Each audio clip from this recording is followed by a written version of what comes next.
It is still the conversation, and thank you for staying tuned. It is time for Team Lagos, and today we'll be looking at a very critical issue. Climate change and sustainability are pressing global concerns, and Lagos, as a mega city, has a pivotal role to play in driving the transition towards a greener economy. Did you hear that? A greener economy. Our discussion is centered on public and private interactions for a prosperous green economy. We would see how these partnerships can contribute to building a prosperous green economy. And joining us on the conversation today is the Special Advisor to the Governor on Climate Change and Circular Economy, Titi Oshodi. It's good to have you again here. Thank you so much. So, yeah. Our economy, someone was saying recently that our economies now have colors. We have the blue economy, the green economy. So for those that do not understand, let us start from there. What does a green economy entail? So I'm sure that once you look at the color green, you would agree that it connotes improvement, fruitfulness, growth, right? So a green economy is one that is that promotes environmental sustainability, social inclusion, and economic growth, right? It takes in quite a number of tenets, right? We were discussing this morning, and I said that economic growth is a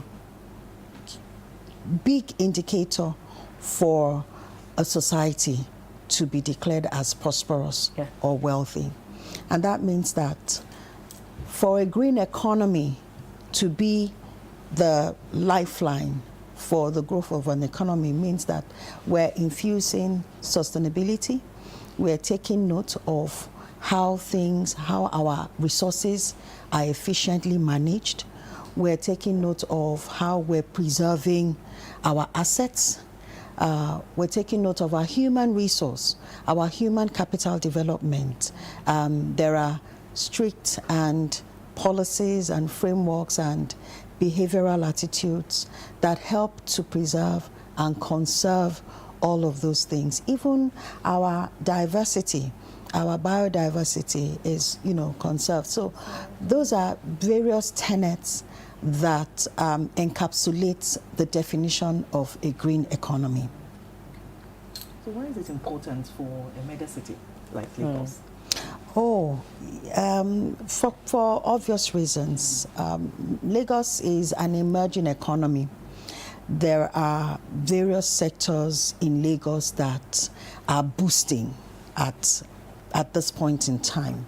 Our transportation, our infrastructure, our agriculture, our environment, even the construction.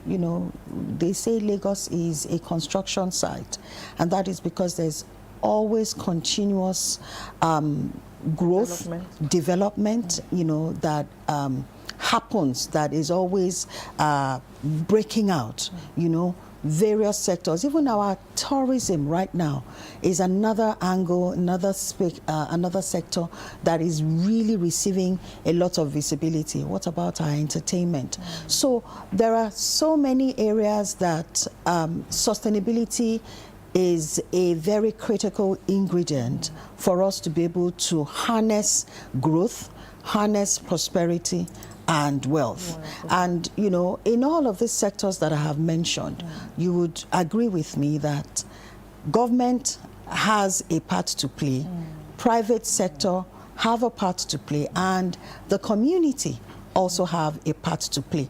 So that tripartite, there are key entities that require for us to be able to have a good marriage, a good handshake for collaboration, for partnerships, and also for that exchange of balancing the necessary tenets, the necessary components that is desirable for a sustainable economy. Okay, you spoke about government, having a part to play. We as individuals also have a part to play. So what are some of the government, some of the examples of government policies that supports green economy? There are quite a number, because it then depends on the sectors that we're talking about. Okay, you spoke earlier about tourism. Yes, so for instance, tourism, they have a framework to engender as much of creativity. Okay. There are a lot of opportunities that are being unfolded right now, that are being unlocked, to harness skills, to harness talents, to ensure that talents are well managed, are properly managed, they're optimized. Our young ones are getting more and more engendered in the space of tourism. But there's also the landmarks that encapsulate tourism for us in Lagos and in Nigeria. Our landmarks, our sites, our tourist sites, ideas, intellectual property in terms of arts and craft, in terms of poetry, in terms of, tourism presents a long stream of various entities and ideas, and and it dovetails into entertainment, into music, into art, into fashion. So sustainability as a driver to ensure that we have longevity, as much as we have durability in those areas. Okay. It's pretty much how green economy works, because there are countries that sit on just tourism alone as their revenue generating pipeline, right? And I think that Lagos State sits very well in being able to optimize the various ingredients, the various components, or the various areas within the tourist. And I'm sure that you will have the tourism people come and tell you about how that works. But we come from an angle of circular economy, as an approach to addressing environmental issues, addressing economic issues, addressing social issues, and also ensuring that we're driving inclusivity within systems. We're establishing as much transparency as possible as a government. And these are frameworks, these are tenets that guide the emergence of a green economy. Okay, I'm glad you spoke about, you mentioned the circular economy. You've been here once to talk a lot about that. But, as a critical aspect of the green economy, that is the circular economy. So how is Lagos State now leveraging, circular economy practices, especially, of course, in waste management? Yes. So I'm happy. You've just, that means that, at least there's some level of knowledge, by talking about waste management, because, the real bedrock of circular economy is in efficient resource management, right? And resource comes in various forms and sectors. It could be in clothing, it could be in electronic waste, it could be in paper, cardboard, cans, it could be in plastic, PET bottles. And you would notice that there have been some policies in place, that we're beginning to engender, so that our people can begin to understand that there is a transitioning away from single use of plastic. There's a ban, that is in place, and they're beginning to work with producers and manufacturers so that they can begin to look at their production line, they can begin to look at their projections and their costs, and they can plan ahead, for the ban that will be enforced. We have clothing. There is so many. You and I were having a discussion about how we are blessed with the natural resources that we need for sustainable and circular fashion. We have a program at the OCCE that is called the Eco Fashion. And what are we trying to do? We're trying to develop the minds of our people to become more introspective about their clothing. Yes, we know that fast fashion is in play. A lot of the clothes that are being,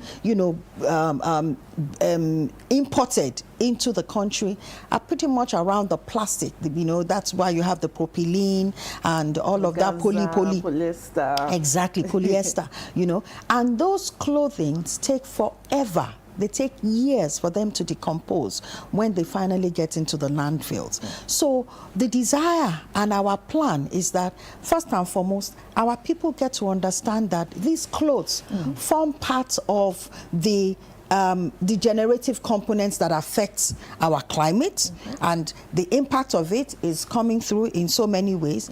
But not only that, the responsible usage, the responsible consumption of these clothes can actually earn you a revenue. It can help you to generate some little, you know, extra into your pocket. How do I mean? You know, before I start talking about our natural dyes, clothing in itself have a life cycle.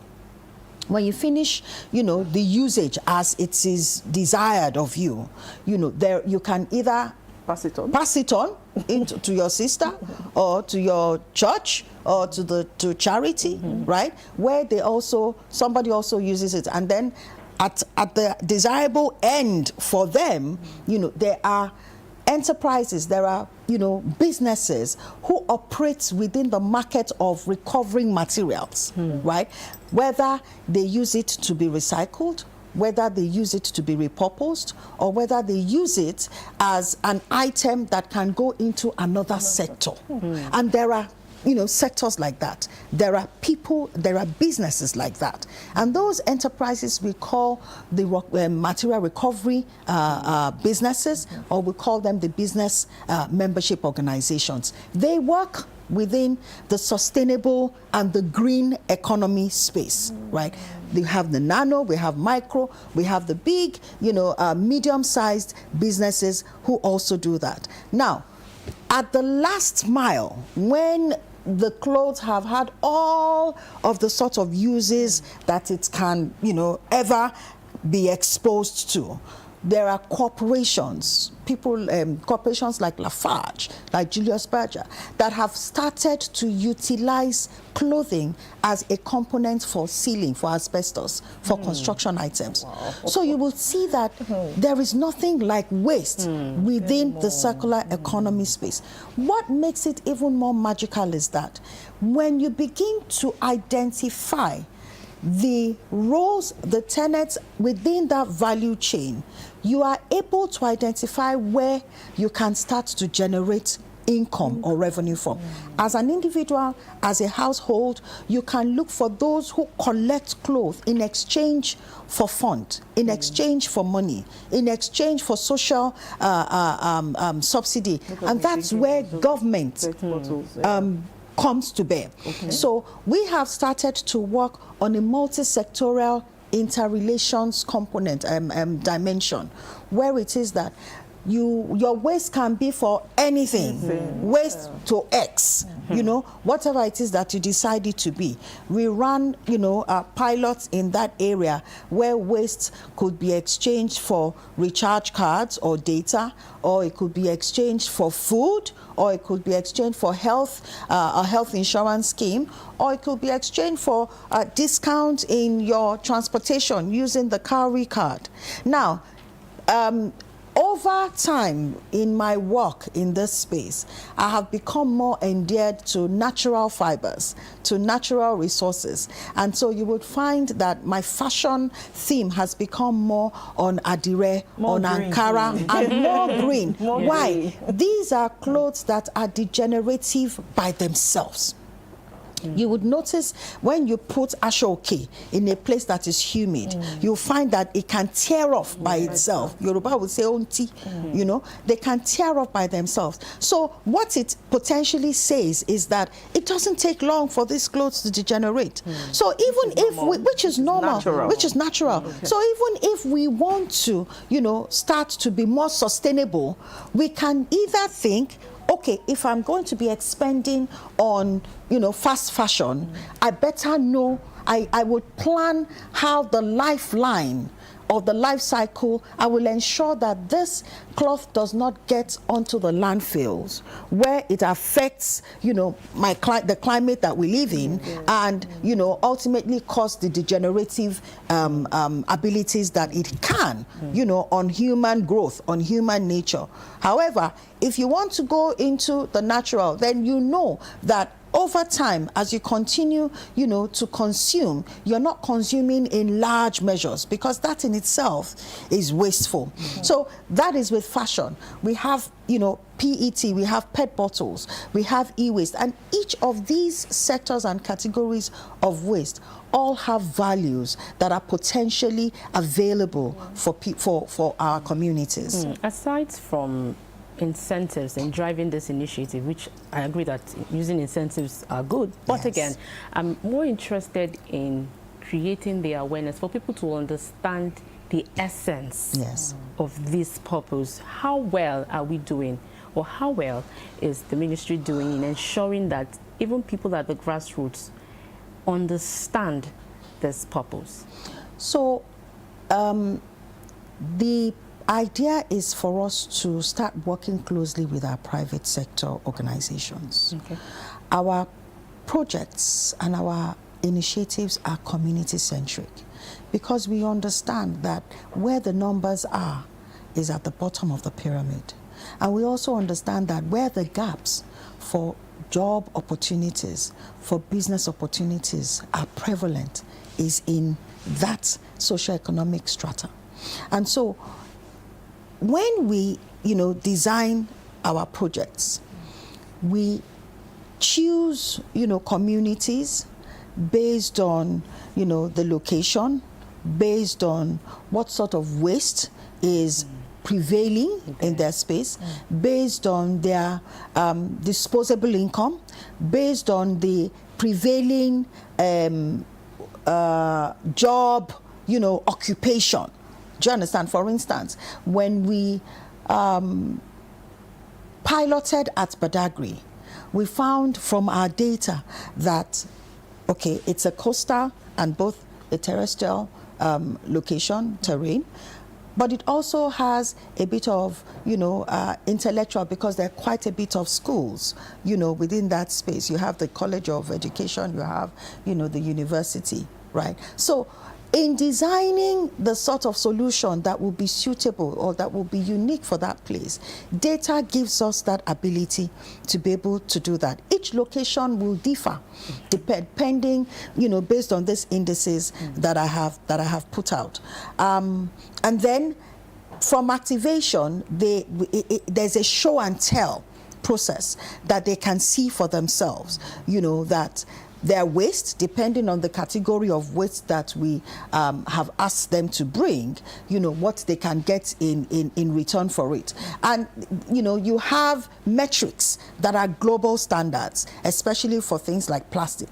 We're beginning to look at areas for e-waste and for clothing, for textile as well. So the projects are community driven, but we now have begun to harness our private corporations so that every location that is activated can have a sustainable after activation plan to establish the place as a collection center, so that the material recovery enterprises that I spoke to you about can institute and can sit themselves in those spaces. Because they are profit oriented, they can begin to operationalize and have people come, you know. So for a place like Idiaraba that we did and Badagry, once we have pulled number, and we had about 1,500 of the community members, right? Children, women, and they are the two key influencers that we always like to address. Men, you know, men are there, but you know, the women are more influential because you want to emotionally connect with these people. The philosophy or the idea of circular economy, you know, you must come through an emotional perspective, even though there's an economic argument about it, and we cannot demystify that. You know, we're a country that is still growing. Our people still want access to food, They want access to spending money. Disposable income is disaggregated in a lot of ways, and because the pyramid is quite steep, you know, the large numbers sit within the bottom of it. And so if we're going to gain traction in that change in behavioral attitude, then there has to be a level of benefit attached to it, and that's where our incentives come from, and that's where the mapping of waste valorization comes from. If we're able to catch people by deciding by themselves that they will change their attitude towards how they manage their waste, by even sorting and segregating, and understanding that if they go to a collection center, they can exchange whatever it is that they have, you know, aggregated by themselves, you know, in exchange for something. What we're ultimately doing is reducing the pressure that will eventually land on the landfills, right? And we're also reducing the cost in enforcement. That in itself is quite a bit on the budget landscape, right? So we're helping each household to be able to look at ways that they can generate revenue, no matter how small, with the waste that they would typically generate. Even organic waste has a value to it. But in our people development pillar, and we have 5 pillars under which we, you know, express our framework and our mandate. Under the people development pillar, we push for advocacy. We develop skills by training, you know, both households and businesses, so that they can have some level of scalability. We make the businesses that are running, that are operating, we make them investable, we make them bankable by providing business support, and we help young entrants who want to go into the business, you know, to be able to understand the dynamics of the markets. So we develop, train, and support in those areas. So as we develop, you know, business support, as we develop businesses, we also work with already established organizations and corporations to establish some level of marriage by providing access to funds for the scalability of these businesses. We know, and we are very clear, that it is the businesses that can help the sustainability of a green economy in any community. So government only has to be able to identify those entities and those parties and oil the marriage and the collaborations, you know, that exist between them, or that can be, you know, fostered between them. So we can say that we are in a transition process. Right? Absolutely. So I would like to ask, what are some of the challenges that you've experienced? So we still have a big dearth of information with regards to knowledge. You know, people need to understand, because it's not just, you know, I can bet that to an extent, plastic bottles have become known to have value on them. Very well. Yes, at least I'm sure that majority, if anything, at least 50 to 60% of our populace are aware that plastic has some use on them. In Lagos, I think I'll rate them more. Okay, you know, I'm just trying to be conservative. Okay. You understand? So that, you know, has been on for a while. So if plastic can build that trajectory, then it means that we need to also start to help our people to see that it's not only plastic.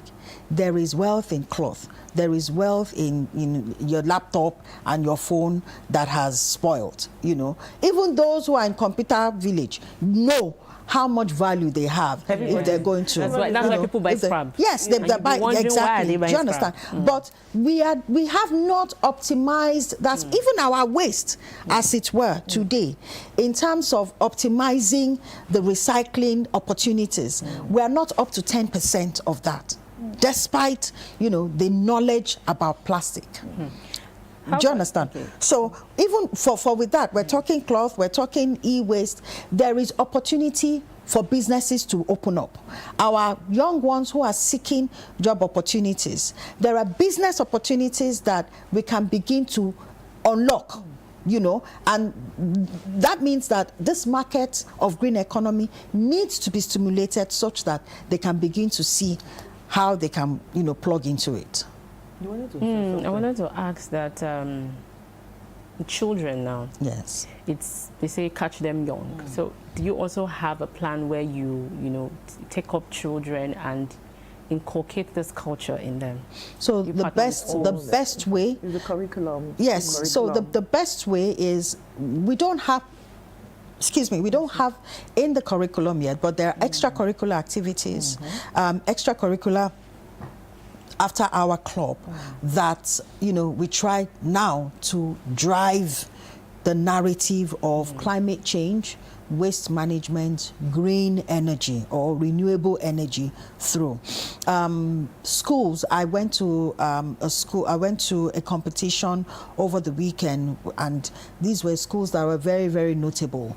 And one of the things that I mentioned was that this knowledge, because there were about 4 or 5 of those schools, you know, without having to mention their names, and you know, they have become very knowledgeable and even driven it into the science of the produce. They brought out, you know, items that they exhibited from transformation of waste, you know, from a recycle perspective. The school that won created, plastic. They used plastic to create tiles, floor tiles, right? And they even went as far as, you know, developing a business case that could help to create, tile the streets within the communities, you know, based on the density, based on the texture and the size of the tiles. And they have worked with material testing agency. You know, they went through the proper due diligence, you know, and of course, it's a middle-class school. But one of the things that we discussed after the event was, how can we create mentorship programs and training from because, you know, sometimes with learning, when my colleague or my contemporary tells me or shows me about something that they have done, it inspires me more than when an adult, because I expect that an adult will tell me, will want to inspire me, would want to teach me. But when I see somebody that is about my age mate, that is my contemporary, I'm challenged to say, if he can do it, you know, I can do it too. You know, so we're also looking at that sort of model, you know, the counterpart, the colleague sort of thing. But there are various enterprises as well who are targeting our schools, you know, primary and secondary, to ensure that we're engendering climate education, literacy, climate literacy. There are people who use entertainment as their vehicle to do that. There are people who use animation to do that with the children. There are people who use even Loma. They have what you call that summer school for climate change. So government is also, you know, working in that space, but also encouraging private enterprises, MSMEs who are in that people development pillar to get our children. Because, you know, when you influence a child, you know, when a child buys into your vision, he or she is a strong influencer. Course, they will inundate parents. They will inundate teachers. They will overwhelm the people, the adults around them to say, this is this is the right thing to do. Don't throw that. Don't be irresponsible in your disposal of waste and all of that. So we want to catch them young, as you have said. We want to be able to drive it, but most importantly, we want to get into those vulnerable communities, those places where climate impact is really, really, really harsh, and get the word out. Thank you very much. As we have heard today, a prosperous green economy isn't just about policy making, it's about collaboration between the public and private sectors and creating sustainable practices. Thank you very much, Titi Oshodi, Special Advisor to the Governor on Climate Change and Circular Economy, where we've spoken about public and private interactions for a prosperous green economy. Thank you. Thank you very much for for your having time. me. Have a good day. We'll go on a short break now. When we come back, the program continues.